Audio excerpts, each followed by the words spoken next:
একটি পশুকে যদি যত্ন করতে পারেন সে আপনাকে টাকা পয়সা দিতে পারে, কিন্তু একটি মানুষকে যদি আপনি খাওয়ান পরান সে আপনার সাথে বেইমানি করবে, কিন্তু পশু পাখি কখনো বেইমানি করে না।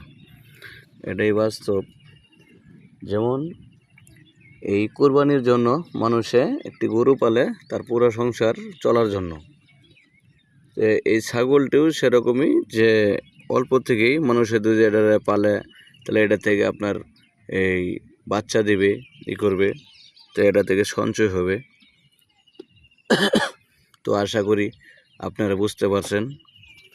প্রতি বাড়িতে যদি 2-4টা গরু পালে, তো ছাগল পালে, তো এগুলার থেকেই গ্রামের মানুষের সঞ্চয় হয়।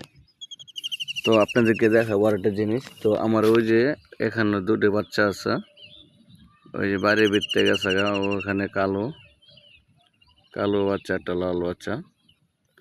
তো এই ছাগলেরই, তো এই ছাগলটি কিনছিলাম আমি আজ 3 মাস হয়ে গেল।